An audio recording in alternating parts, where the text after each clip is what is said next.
Boa noite, Márcia. Seja bem-vinda a mais um estudo das obras de André Luiz, neste aqui, livro Os Mensageiros, capítulo 20, Defesas contra o Mal. Fique à vontade. Boa noite a todos. Então, convido para que mais uma vez façamos uma oração, pedindo ao Pai Todo-Poderoso que nos acompanhe nessa jornada de estudo, agradecendo a espiritualidade amiga que nos acompanha, agradecendo ao próprio irmão André Luiz, que tão generosamente divide conosco suas experiências. Pedimos ao Pai que tudo aquilo que for lido possa ser útil no nosso aprendizado, na nossa evolução, no nosso crescimento. Que assim seja. Obrigada. Bom, hoje já o capítulo é extremamente interessante. Toca muito fundo naquilo que a gente é acostumado a acreditar que seja o bom, o mal, a defesa, o ataque. Ele traça limites bem assertivos assim, a respeito disso, né? Então, começando a ler o nosso capítulo 20, ele fala assim: defesas contra o mal. Descemos as escadarias e, em frente dos muros altos, pude observar a extensão das defesas do soberbo edifício. Isso é André Luiz descrevendo, né? Aquela construção grandiosa era muito mais importante que a de que qualquer castelo antigo, transformado em fortaleza. Novamente no exterior, podia detalhar a visão panorâmica com mais exatidão. Eu conheci agora que entráramos por um baluarte avançado. Baluarte, as palavras são aqui bem antigas, bem interessantes, eu busquei algumas definições, que são às vezes um pouquinho bem vagas, mas baluarte ele fala como uma barreira, uma fortaleza, né? Identificando a imponência da construção majestosa. Apresentavam-se as linhas gerais com nitidez e impressionavam-me sobretudo as fortificações.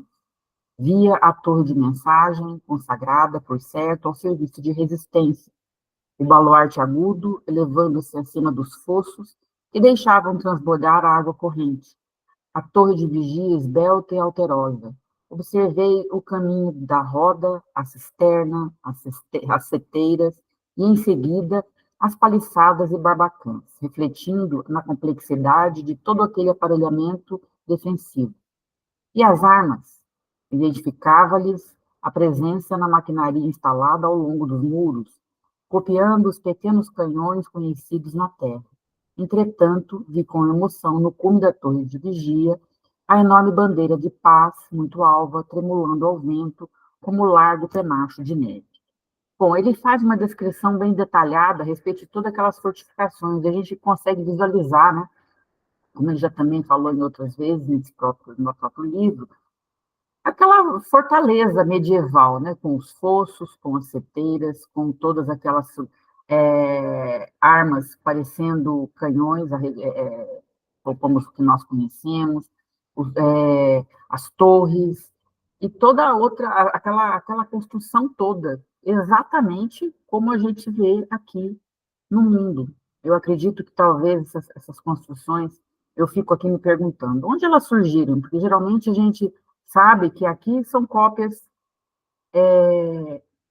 pálidas daquilo que vem da espiritualidade. Aí eu pergunto a vocês, essas construções são cópias daquilo que os homens que as construíram lá viram aqui na Terra ou são o contrário? O que vocês acham?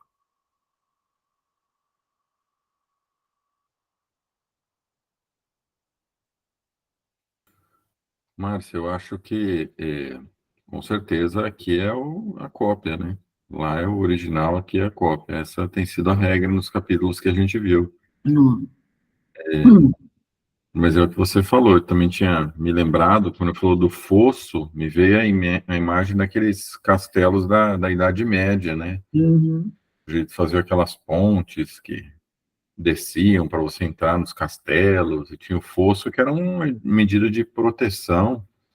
A gente vai ver, né? Ele vai discorrer sobre isso ao longo do capítulo. Eu acho que tem muita coisa ainda para a gente se surpreender lá do outro lado. Se alguém quiser fazer mais um comentário a respeito dessa descrição. Eu concordo Não? com vocês. É Hum, difícil saber o que começou primeiro, se foi o ovo ou a galinha, né? Mas eu acho que as coisas andaram mais ou menos juntas, à medida que aqui na Terra se construíam essas fortificações bem primitivas no início. Ao desencarnar, é natural que se construísse também esses castelos depois, ou aqui a gente teria, muitas vezes, os arquitetos. Quem constrói essas grandes construções eram os arquitetos, provavelmente inspirados nas construções aí, lá do plano espiritual já, né? da espiritualidade, né? Da espiritualidade. E aí a gente Exatamente. fica pensando, né? A importância que tem esses arquitetos e engenheiros ao construir as nossas casas, vamos pensar assim, nos prédios do futuro, né? Quem sabe muitos deles não estão inspirados nessas construções já que existem no nosso lar e outras coisas mais, né? Hum. Pode falar, Maurício. Hum. Eu acho que alguém levantou antes. Fui eu, Márcio. Desculpa. Me fez lembrar, algumas vezes o Adão já disse isso, que o mestre Yogananda, ele tinha construído algumas coisas, mesmo sem ser engenheiro, sem ser arquiteto, a formação dele não era essa, não me lembro qual que era, mas não tinha nada a ver com essa área de construção. Então, provavelmente, eu acredito que isso deve ter acontecido primeiro no plano espiritual e depois a gente veio realizar isso no plano físico, no plano da matéria. Eu penso que é assim. Hum. É uma boa. Perdão, Márcio. Pode falar. Não, é uma boa tese de estudo, né? Um dia a gente tem condições de ver como é que se deu essa história, dessa evolução em conjunto do mundo espiritual para o mundo material, um se inspirando no outro, como o Paulo falou, que eu acho que é bem interessante, porque aí você volta para lá, você constrói uma casa como a casa que você viveu aqui, você dá a aparência das coisas que são familiares, né? Aí você chega lá, acrescenta esses novos conhecimentos, quando volta para cá, traz também. Acho que vai ser bem interessante essa troca aí. Era exatamente sobre isso que eu ia dizer, que eu ia falar, que eu acho que deve ser criado lá do outro lado, deve ser copiado aqui, mas eu acho que quem cria do outro lado deve ter uma inspiração também. Por que não fizeram um campo de força daqueles bem futuristas, assim? Que provavelmente o espírito que está lá desencarnado vai olhar aquilo e falar, mas que negócio esse lençol luminoso, esquisito. Então fica muito mais pedagógico para o sujeito subir um muro tal qual você tem na Terra, né? E, de novo, né? O ovo ou a galinha, mas assim, alguma coisa que traga, que remeta ao inconsciente daquele sujeito e fala, opa, isso é uma fortificação, isso aqui é algo de defesa, entende? Então usa elementos que são conhecidos, né? Então acho que é criado lá, mas ele traz elementos que quem olha e veja, né? Ó, isso é uma fortificação. Até porque a intenção não é brigar, a gente vai ver ao longo do capítulo. A intenção é ficar, né? Bom, então, vamos dar continuidade aqui. O administrador percebeu a estranheza que se apossara de Vicente e de mim. Já sei a impressão que a nossa defesa lhes causa, disse Alfredo, detendo-se para explicar. Fixando-nos com um olhar muito lúcido, continuou. Naturalmente, não imaginavam necessárias tantas fortificações, daquilo que a gente estava falando. Conforme vem, nossa bandeira não é de concórdia e harmonia. No entanto, é imprescindível considerar que estamos em serviço que precisaremos defender, em qualquer circunstância. Enquanto não imperar a lei universal do amor, é indispensável persevere o reinado da justiça. Essa frase eu achei tão forte. É uma frase que enquanto não imperar a lei universal do amor, é indispensável persevere o reinado da justiça.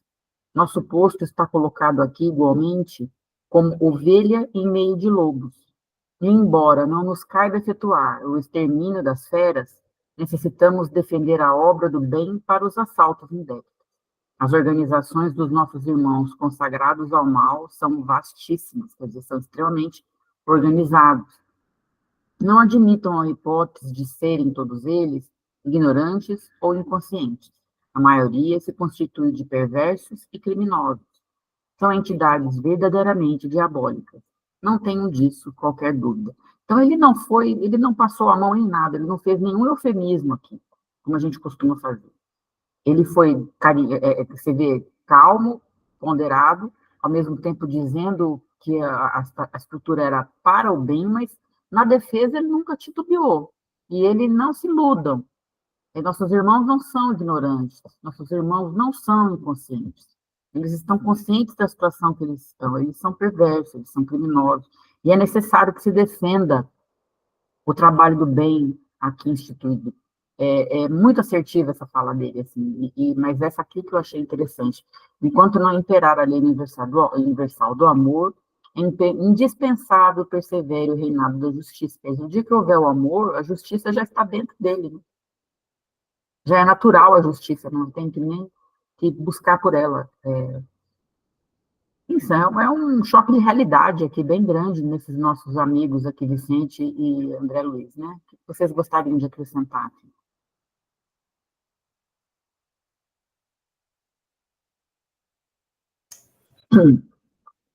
Pode falar, Mauri. Os jovenzinhos falam antes, né? Por isso que eu levanto a mão, os jovenzinhos comentam. As crianças, né? Almoçam antes, então vamos lá. Essa questão também me lembra, um motivo pelo qual isso é uma certa proteção dos demais. Né? Ele fala da justiça, da questão de não ser justo, você largar um sujeito que às vezes está arquitetando um plano, que tem intenções perversas e criminosas, ele vai fazer um estrago se você largar.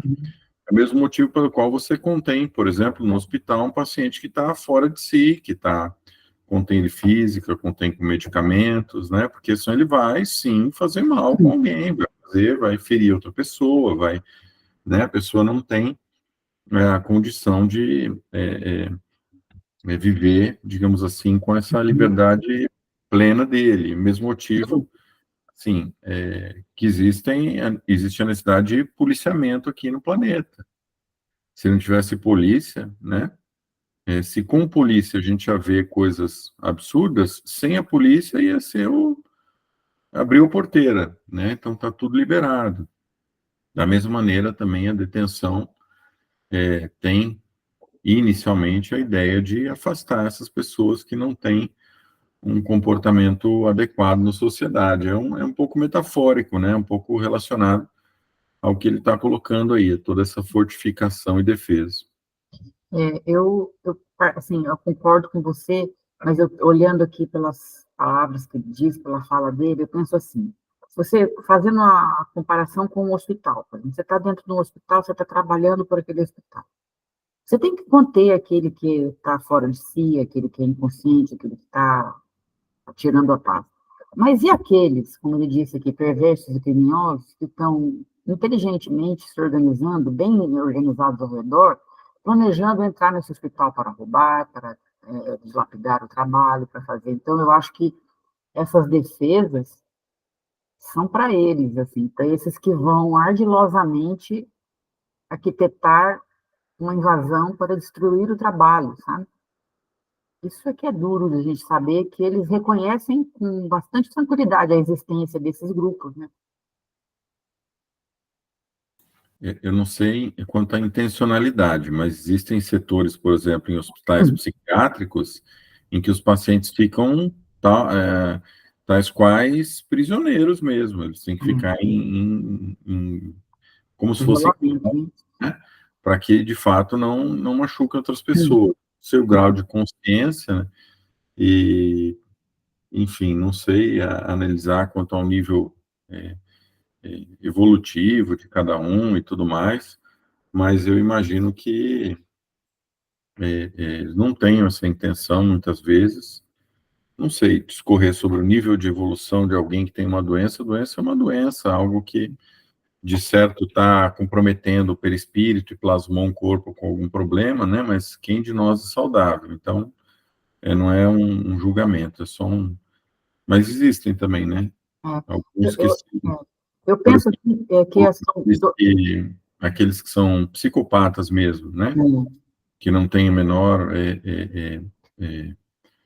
arrependimento, pudor, e enfim, Então, Eu penso que são duas classes de situações. O primeiro é aqueles que já estão dentro no caso do posto-socorro, que são os pacientes. Esses são neutralizados, são atendidos, contidos da maneira. E o outro são aqueles que estão fora, de posse de suas faculdades, arquitetando para invadir, para destruir o trabalho. Acho que são pessoas diferentes, eu acho que talvez eles estejam se referindo. O que você acha, Paulo? Concordo com você, acho que é isso mesmo. Eu acho que é da lei que os mais fortes têm que proteger os mais fracos, isso é da lei divina, sabe?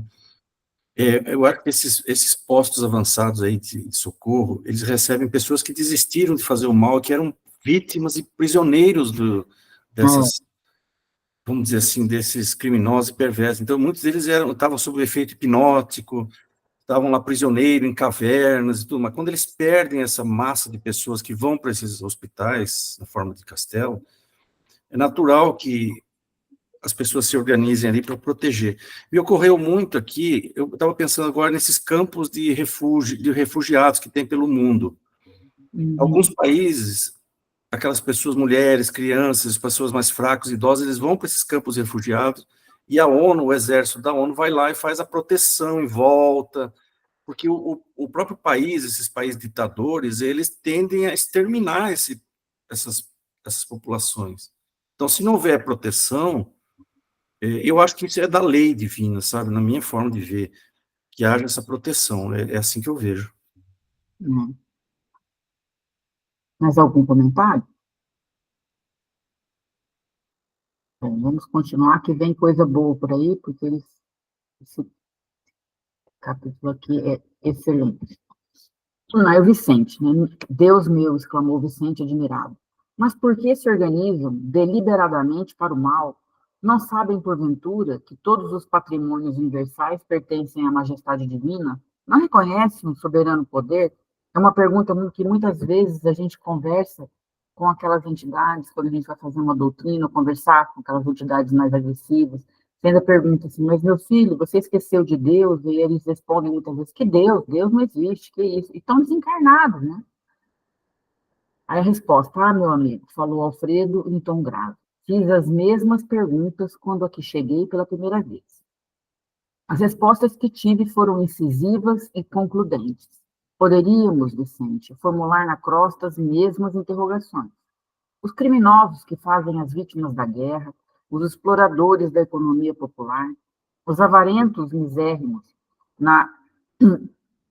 nos sedentos do injustificado predomínio, e os vaidosos cheios de fatuidade sabem tão bem quanto os nossos adversários daqui que tudo pertence a Deus, que o homem é simples usufrutuário dos divinos bens. Não ignoram que os antepassados foram chamados à verdade e às contas pela morte, e que eles seguirão os mesmos caminhos. Entretanto, atormentam-se na crosta como verdadeiros loucos, amontoando possibilidades para a ruína e abusando das oportunidades mais santas. Aqui se verifica a mesma coisa. Querem dominar antes de se dominarem. Olha que frase legal. Querem dominar antes de se dominarem. Exigem antes de dar. E entram em perene conflito com o espírito divino da lei. Estabelecido o duelo entre a fantasia deles e a verdade do Pai, resistem às corrigendas do Senhor e transformam-se, esses desaventurados, em verdadeiros gênios da sombra até que um dia se decidam a novos rumos. Eu sou fã desse Alfredo aqui, viu? Porque ele tem uma fala sensacional, né? Ele é muito interessante. Ele fala, mas como assim? São assim, eles continuam fazendo aqui aquilo que já faziam na Terra. Eles apenas desencarnaram, mudaram de plano e continuam exatamente nas mesmas traquitanas aí, nas mesmas subterfúgios, né? Ignoram, exigem, querem dominar antes de se dominarem, exigem antes de dar, e entram em constante conflito com o poder divino. E existe estabelecido esse duelo, ainda achei interessante, entre a fantasia deles, porque é uma fantasia o que eles estão vivendo. Eles estão vivendo uma guerra de poder ali, uma fantasia. E a verdade do Pai resistem às corrigendas do Senhor e transformam-se esses desaventurados em gênios das sombras, porque eles são muito inteligentes. Não pode subestimar. E, infelizmente, uma inteligência voltada para o negativo, mas são bem inteligentes. O que vocês concordam aí? O que vocês têm a dizer?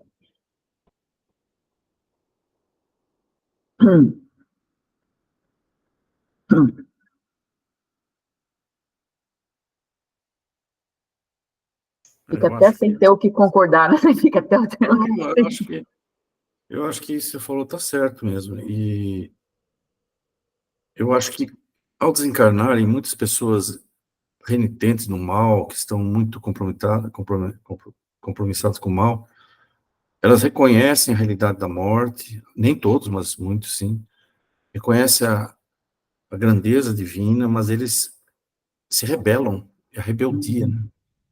A rebeldia é o grande fator aí, porque eles acham que perdem muita coisa, então eles têm uma multiplicação de pessoas que os servem, de bens que eles acham que é importante, mas eles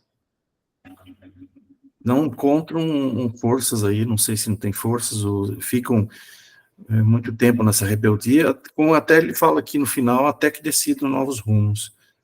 Então é difícil saber o que se passa aí. No fundo, são traumas profundos, né? Muitas vezes eles se rendem fortemente quando é trazido alguém muito importante na vida deles, por exemplo, a mãe, né? Aí eles se rendem, se ajoelham, choram e voltam a... Agora, um fator importante que muitos, e mais para frente, nesse livro, em outros livros do André Luiz, é o medo que eles têm da reforma que vai ter que ser feita. O medo do que eles têm que passar no futuro para se remir dessas maldades. Então, eles têm medo profundo, porque sabem que vão reencarnar, eles têm muito conhecimento, como eles falam aqui, não são ignorantes. Eles sabem que vão ter que reencarnar em condições difíceis, passar por um sofrimento terrível, e aí o medo profundo faz, muitas vezes, que eles fiquem nessa situação também. Os escravocratas desencarnados continuam buscando escravos, os que querem dominar as populações vão continuar tentando dominar aqueles que estão lá do outro lado, e assim seguimos, né? Até que um dia haja um despertamento de alguma maneira e siga novos rumos. Aquele capítulo do próximo livro, que é Mecanismo da Mediunidade, que é o próximo, não é o próximo livro. Depois dos Mensageiros, tem o próximo, que é o Missionários da Luz, perdão. Missionários da Luz tem a reencarnação de Sigismundo, vocês devem lembrar, né? Uhum. Lembra do terror que ele tinha em reencarnar, porque ele sabia que o pai dele ia ser a pessoa que ele tinha matado, né? Que ele tinha... Então, esse terror, esse medo, a saber que você tem que passar por uma situação... Encontrar de novo. Faz com que, às vezes, a pessoa se fique ali muito tempo. É verdade.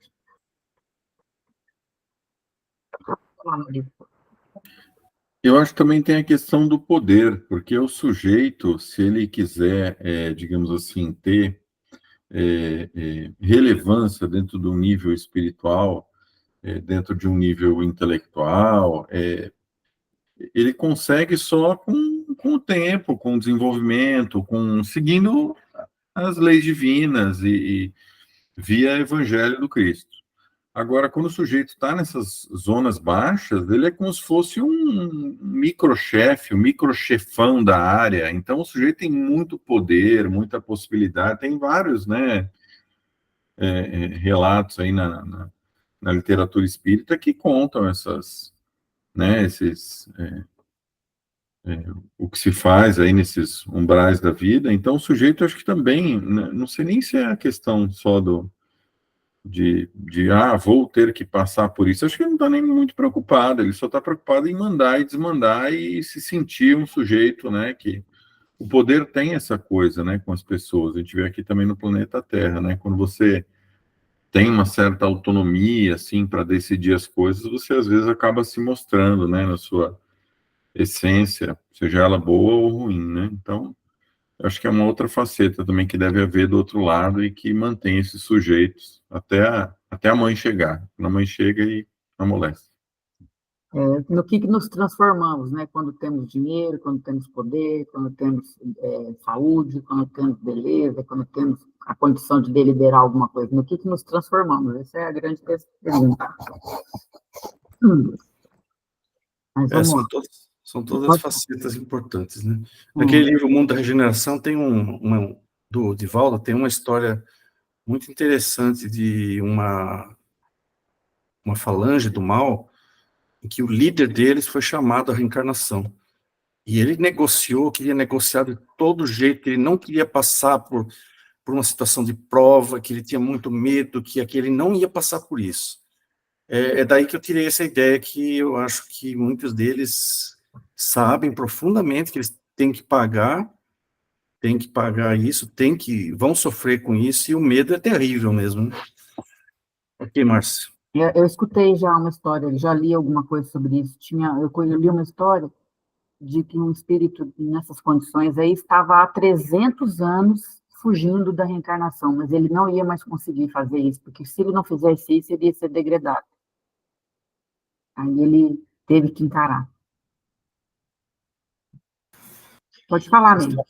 Vocês estão falando do poder. Eu trabalho num ambiente onde a gente se pergunta por que um homem de quase 80 anos vive longe da família para estar no meio político e ter um cargo como deputado, vereador e por aí vai. Então, não é diferente lá do outro lado. Às vezes você vai ter uma pessoa dessa, como, não sei se foi o Paulo, o Amaury que falou, que lá naquele grupo ele é o reizinho, ele é o poderoso, as pessoas temem ele. E aí, de repente, a possibilidade dele reencarnar para ser uma pessoa, às vezes, sem até movimento do corpo. Você imagina o tanto que isso deve passar pela cabeça. Tipo, pô, não vou ter poder, não vou mandar em ninguém. Na verdade, eu vou ser mandado pelos outros. Então, isso é uma certa humilhação para ele. Uma certa não, uma grande humilhação para ele. Então, não é fácil, não, tá? Um espírito desse aceitar uma condição para voltar desse jeito. Até uma hora que chega que se vira compulsório, né? Porque o livre-arbítrio vai até um certo ponto, né?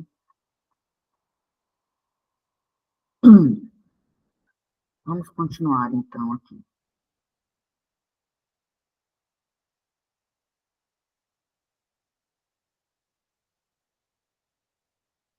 Intrigado com as profundas observações, perguntei: mas como explicar as bases de semelhante atitude? Isso é uma pergunta interessante que o André Luiz fez, porque na Terra compreendemos certos enganos, mas aqui, isso foi uma pergunta que sempre me fiz. Que uma coisa é você achar que a vida é só essa, quando você está aqui, você tem uma pequena evolução espiritual, você não tem muito entendimento. Porque a vida material te traga, né? Te suga. Agora, uma vez desencarnado, uma vez vendo que você continua vivo, que você continua espírito, que sua vida é eterna, compreendendo a situação dentro da possibilidade que você tem de compreender, é menos enganos do que na Terra, ele quis dizer, mas como explicar as bases de semelhante atitude? Na Terra, compreendemos certos enganos, mas aqui, o generoso interlocutor não me deixou terminar e prosseguir. Na crosta, nossos irmãos menos felizes lutam pela dominação econômica, pelas paixões desordenadas, pela hegemonia de falsos princípios. Nestas zonas imediatas à mente terrestre, quer dizer, uma zona imediatamente terrestre, olha que coisa interessante que ele diz. Temos tudo isso em identificação, em identidade de condições. Entre as entidades perversas e ignorantes, há cooperativas para o mal, sistemas econômicos de natureza feudalista, baixa exploração de certas forças da natureza, vaidades tirânicas, difusão de mentiras, escravização dos que se enfraquecem pela invigilância, doloroso cativeiro dos espíritos falidos e imprevidentes, paixões talvez mais desordenadas que as da terra, inquietudes sentimentais, terríveis desequilíbrios da mente, angustiosos desvios do sentimento. Em todo lugar, meu irmão, meu amigo, as quedas espirituais perante o Senhor são sempre as mesmas, embora variem de intensidade e coloração. Pelo que ele fala, lá as coisas são até mais carregadas, né?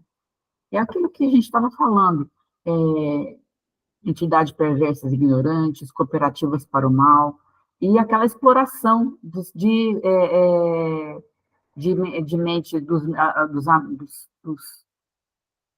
escravização dos que se enfraquecem pela invigilância, quer dizer, aqueles muitos que desencarnam, que têm culpa, têm remorsos, e pela invigilância são capturados, são escravizados, são trancafiados, ou são obrigados a fazer serviços que eles não querem.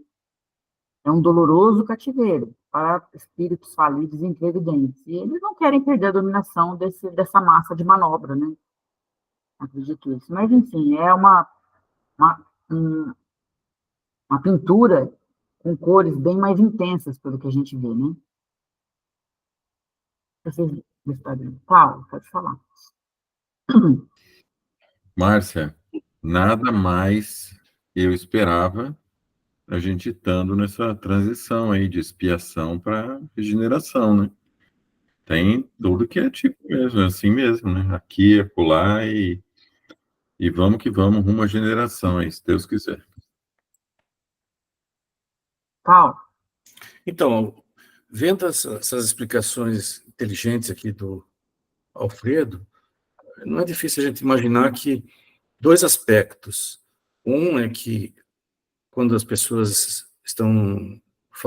desencarnam em situação de muito desequilíbrio, muitos são ateus, muitos já não acreditam em Deus, então muitos são ateus.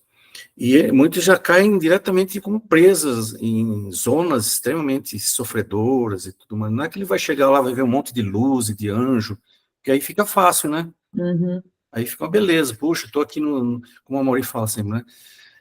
Então, não, mas eles vão para uma região lúgubre, difícil, que é a própria mente, está sintonizado nessa região. Então, a gente não vê porque a pessoa imediatamente vai despertar. Vai despertar. Agora, eu me tornei aqui outro aspecto que, por exemplo, muitos religiosos, a gente vê em passagens aqui desse livro e de outros livros, que aos quais foram prometidos o céu, compraram as indulgências para o céu, lá não sei como é que chama, acho que é a indulgência que chama uma vaquinha lá no céu, tal. Quando chegam lá, eles encontram... No nosso lar tinha um caso de uma religiosa assim, que ela questionava, mas como assim? Eu prestei tantas homenagens à igreja, doei tantas coisas, comprei lá uma indulgência, então eu me encontro aqui nessa situação. Ela passa a desacreditar ainda mais, muitas vezes, na existência divina, e aí se perde naquele mundo difícil. Então, acho que não é difícil, porque a questão que está colocada aqui, o André Luiz e o Vicente colocaram, é ingênuo até, é um pouquinho ingênuo. É assim, como assim? Eu desencarno e já não vejo Deus? Já não Percebo que já não percebo? E a realidade não é essa, eles estão mostrando claramente, porque a nossa mente, você continua com a mente perturbada, você vai continuar perturbado lá, do outro lado. E era a minha pergunta quando eu li aos 20 e poucos anos isso aí, mas como assim eles já desencarnaram e eles não se tiveram com essa ideia de que já desencarnaram? A gente enxerga o que se conhece. A gente só vê o que sabe já. Mas hoje a gente só tem essa visão aqui, como a gente está tendo, porque o André Luiz foi maravilhoso nos trazer essa visão, porque senão não teríamos essa visão, estaríamos lá atrasados, lá 100 anos lá para trás, lá sofrendo aí, sem entender nada, a gente já está... Então, essa obra é maravilhosa, né? A gente fica assim... Isso aqui nos possibilita entender muito, por isso que esse estudo era tão importante a todos os médios, a todas as pessoas, né? Não médios e médios também, para entender melhor essa situação. E como em situações que muitas vezes já estivemos, né? Quantas vezes já estivemos nessa condição de vai e volta, sem achar, sem fazer diferente, né? Sem entender nada.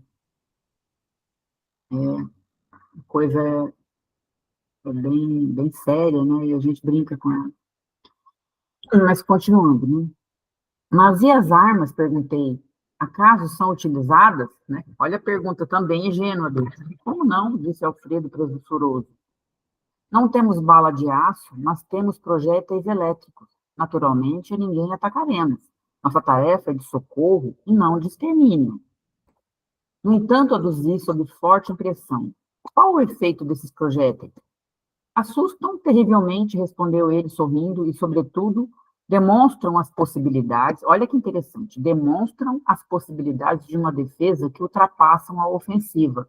Eles querem fazer uma defesa que iniba ofensivas, né? Mas apenas assustam? Tornei a interrogar. Alfredo sorriu mais significativamente e acrescentou. Poderiam causar a impressão de morte. Sorrindo, ele fala isso, né? Que dizes? Clamei com insofreável espanto. O administrador meditou alguns instantes e ponderou talvez a gravidade dos esclarecimentos e obtemperou. Aí ele vai dar sequência. Mas eu achei bem interessante esse preâmbulo aqui, essa pergunta, que eles falaram, mas tá, vocês têm essa arma, mas vocês usam elas? Mas, meu filho, claro que usamos. E mais interessante ainda que eu achei nessa frase. Demonstram as possibilidades de uma defesa que ultrapassam a ofensiva. Tipo, dão uma descarga elétrica, justamente para mexer naquele perispírito grosseiro desses irmãos ainda que estão naquela condição ali, né? E desencorajá-los a continuar com essa situação. E vocês acham que tem alguma coisa a acrescentar?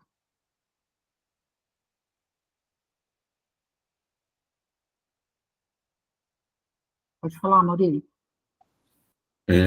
Eu lembrei daqueles tasers elétricos que tem aqui na Terra, que os policiais usam, que sai um fio e dá um choque na pessoa, a pessoa, né, trava ali, para, não vai matar o sujeito, mas vai dar um rebuliço lá para ele sossegar, enfim, né?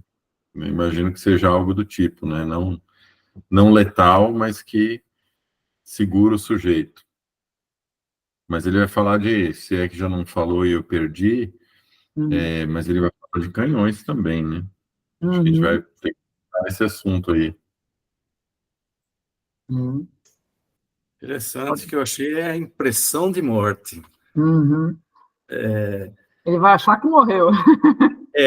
Então, o que De novo. significa isso? Provavelmente eles recebem uma carga eletromagnética grande e bloqueia ali o seu nível de consciência. Então, ele perde a consciência e fica ali num estado, né, adormecido, com essa impressão de morte. Mas é algo, assim, bastante difícil de entender mesmo, essa situação aqui.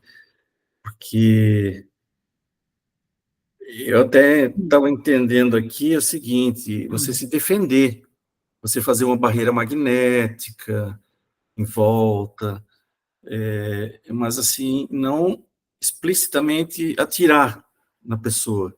Porque eles têm poder de fazer uma barreira magnética poderosa, como a gente foi visto, acho que nesse livro mesmo, ou no anterior, existem maneiras de você se proteger dessa forma, chamada não violência, né? E o Gandhi era tão defensor, né? Ele defendia, assim, a não violência mesmo. Mas aqui é uma situação diferente, porque, como ele falou, a gente não pode subestimar o mal, que a agressão deles pode realmente levar à invasão dessa fortaleza e prejudicar aqueles que estão ali num projeto de mudança e tudo mais, né?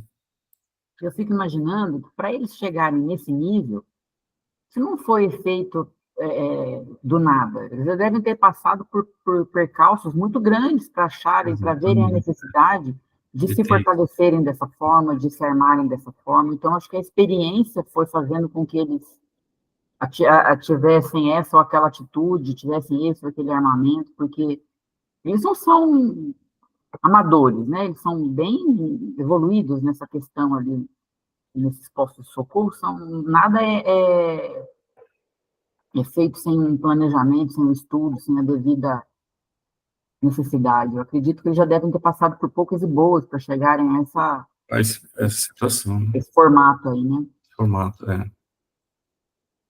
Vamos lá, que aí ele vai dar uma explicação excelente agora, que eu acho que é perfeita para completar esse... Meu amigo, se já não estamos na carne, busquemos desencarnar também os nossos pensamentos. Olha que frase genial. O homem é um filósofo, gente. Ele é quase um Marco Aurélio, pelo amor de Deus. Já não estamos na carne, então busquemos desencarnar também nossos pensamentos. As criaturas que se agarram aqui às impressões físicas, quer dizer, eles estão agarrados às impressões físicas, eles bebem, acho que eles comem, eles têm toda aquela ritualística que a gente escuta a espiritualidade contando.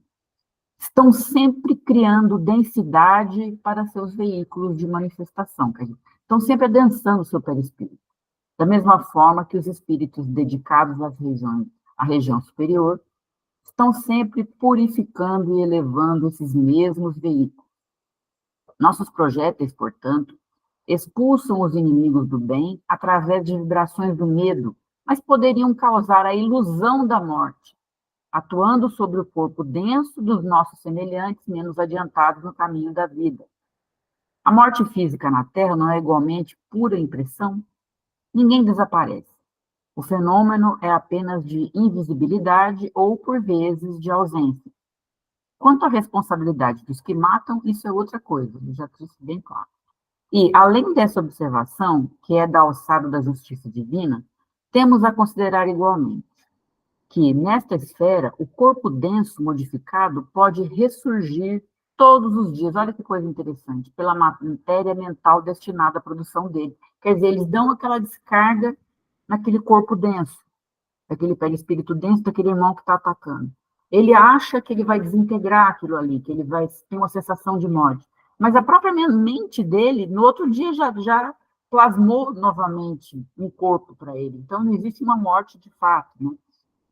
Então, ele fala que, nessa esfera, o corpo denso modificado para ressurgir todos os dias pela matéria mental destinada à produção dele, enquanto que, para obter o corpo físico, almas há que trabalham, por vezes, durante séculos. Então, olha a diferença da proporção das coisas aí, né? Vicente e eu caláramos, estupefatos. Alfredo sorriu serenamente e perguntou bem-humorado: vocês conhecem a lenda hindu da serpente e do santo? Ante a nossa expressão negativa, o administrador continuou: mas antes da gente entrar na serpente e do santo, vamos discutir esse parágrafo aqui, que para mim é riquíssimo, né? Tem muita coisa para ser dita. A primeira, essa chamada de atenção, né? Se já não estamos na carne, busquemos desencarnar também nossos pensamentos. Vamos ajustar a nossa realidade, né?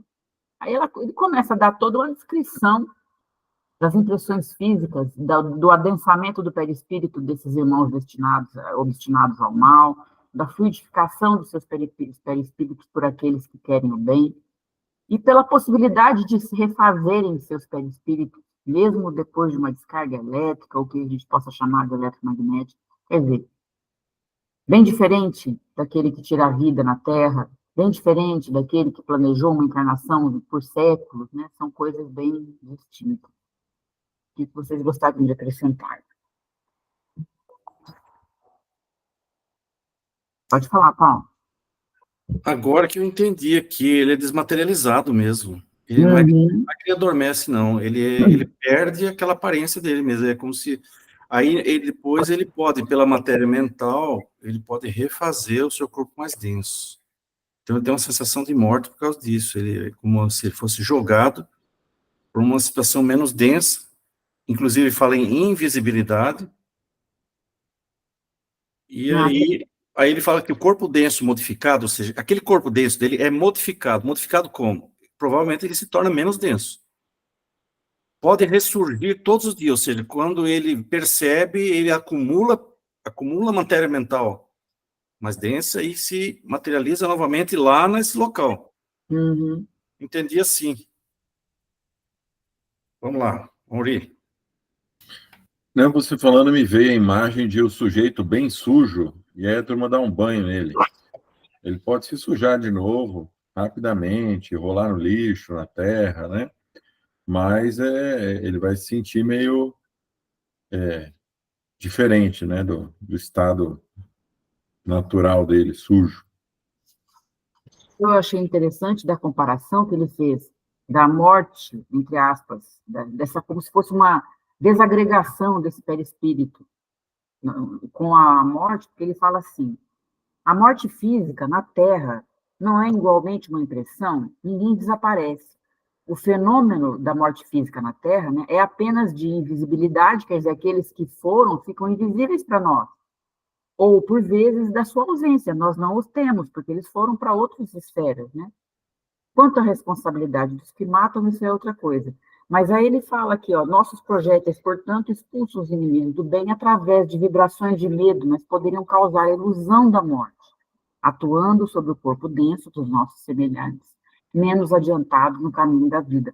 Quer dizer, existe só vamos dizer assim, um adiamento de um confronto. Eles desestabilizam aquele agregado perispirítico que aquela pessoa está manifestando densamente, né? Muito diferente do que nos acontece aqui, né?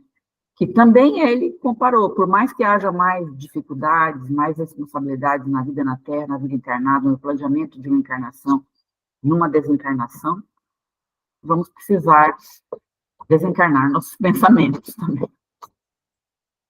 É muito interessante isso aqui. Alguém mais quer falar alguma coisa a respeito?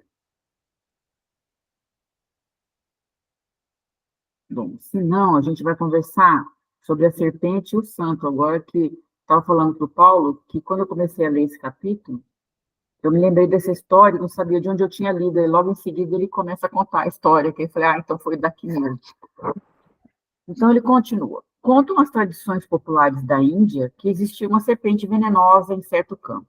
Ninguém se aventurava a passar por lá, receando-lhe o assalto. Mas um santo homem, a serviço de Deus, buscando a região, mas mais confiando no Senhor do que em si mesmo. A serpente o atacou desrespeitosa. Ele dominou-a, porém, com o olhar sereno, e falou: minha irmã, é da lei que não façamos mal a ninguém. A víbora recolheu-se envergonhada. Continuou sábio seu caminho e a serpente modificou-se completamente.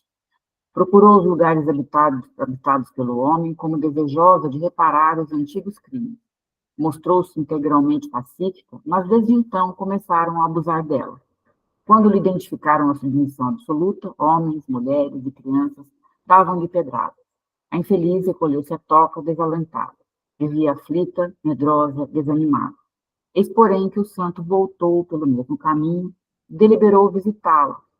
Espantou-se observando tamanha ruína. A serpente contou-lhe, então, a história amargurada. Desejava ser boa, afável e carinhosa, mas as criaturas perseguiam-na e apedrejavam-na.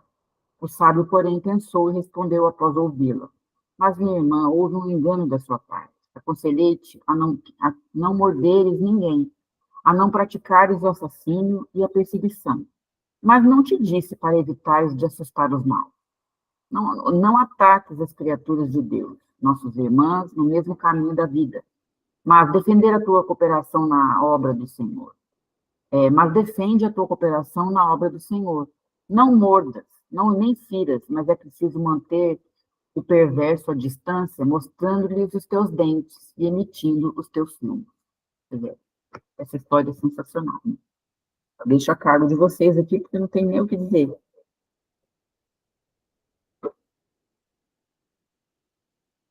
Pode falar, Mauri. Eu tive uma experiência pessoal que eu não vou discorrer, sobre a qual eu não vou discorrer agora, mas eu tenho envergonhado de dizer isso, que eu precisei passar dos 40 para perceber que tem gente que quer mesmo o mal, quer lascar pedra pelo simples fato de a alegria de lascar pedras, né? Uhum. Mas existem, né? Então tem que ter o canhãozinho lá, tem que ter pelo menos o dentinho à mostra, falar, amigo, oa, né? Tem que ter alguma coisa assim. E acho que Deus me deu 2 metros também um pouco por isso, né? Falou, esse cara é muito molenga, eu vou dar 2 metros para ele, senão... Isso. Mas eu acho que uma vez foi perguntado a Chico Xavier por que existia, por exemplo, estavam falando sobre a evolução da sociedade. Então, veja bem, na década de 40, 50, havia todo um pudor, um recato, tarará. Aí chegou na década de 60, tudo liberado, aquela revolução sexual, aquela revolução do jovem. Por que acontecia isso? Aí ele disse, Chico Xavier deu uma resposta brilhante para mim. Ele disse assim que nossa sociedade, as pessoas e as sociedades evoluem como pêndulos. Ele falou, se você soltar um pêndulo, quando você solta, ele sai de um extremo e ele vai para o outro, ele passa pelo centro. Só que quando ele volta para o outro lado, ele já não vai tão alto para o outro extremo. Aí ele volta de novo, até que ele chegue num equilíbrio. Então, a gente sai de abusador para abusado com muita facilidade, porque a gente não sabe se comportar com equilíbrio nessa condição. E a gente vai pendulando, né, até que a gente chegue num equilíbrio saudável nos relacionamentos, na boa-fé, e na defesa, e etc. Né? Também porque a menos-valia é muito isso. Você vê quantos espíritos poderosos, déspotas, seja no lar, numa família, numa casa, numa sociedade, num país, voltam com uma situação de menos-valia. Eu não mereço, eu não posso, eu não valho nada, é isso, aquilo.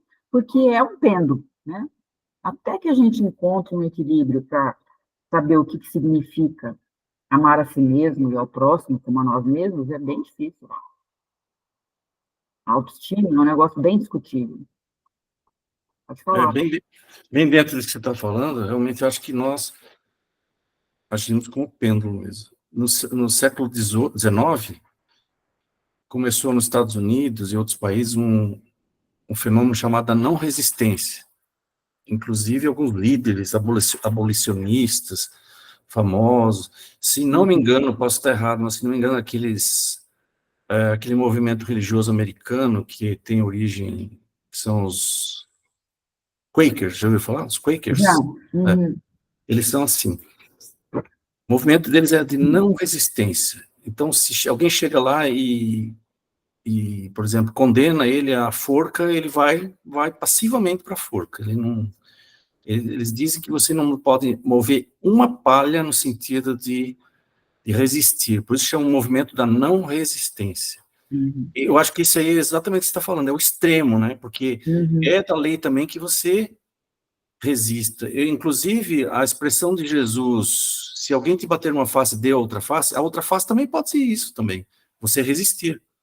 Não é dar passivamente a face. Mostrar a outra face também mostra o outro lado, a resistência também pode ser nesse sentido, na minha visão, eu acho. Uhum.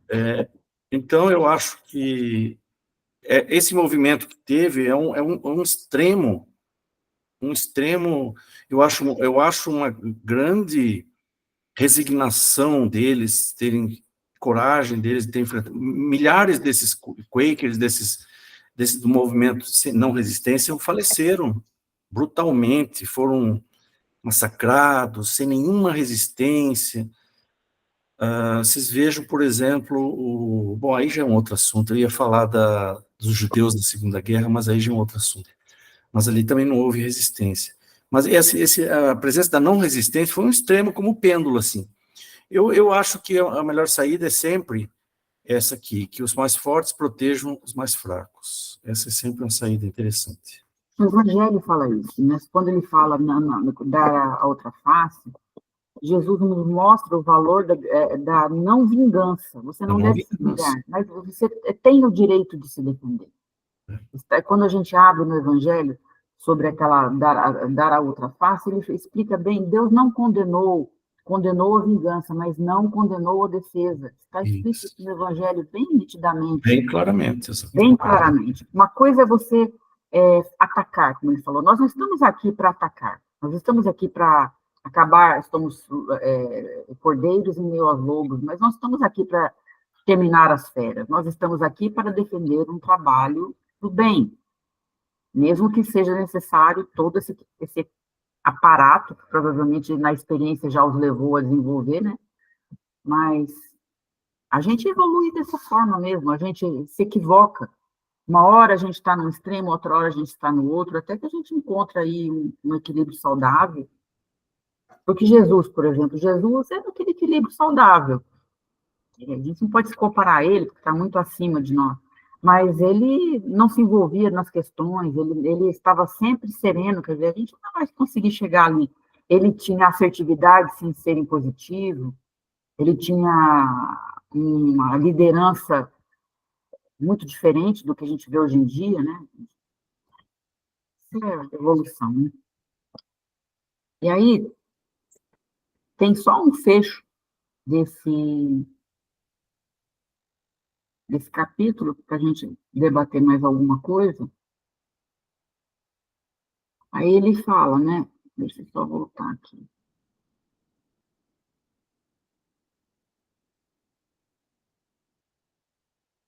Aí, nesse momento, Aniceto sorriu de maneira expressiva. O administrador fez longa pausa e concluiu. Creio que a fábula dispensa comentários. Aí encerramos o nosso capítulo de hoje, que eu achei um capítulo muito interessante. As falas do Alfredo, aquela de, meus irmãos, nós já encarnamos, nós já desencarnamos da carne, vamos desencarnar os nossos pensamentos. Eu achei sensacional. E aquela também, eu quero dominar sem antes dominar-se, eu quero mandar sem antes ter autogerência, né? Você quer exigir sem dar. Essa imaturidade do nosso espírito é grave, né? Quem mais gostaria de falar alguma coisa?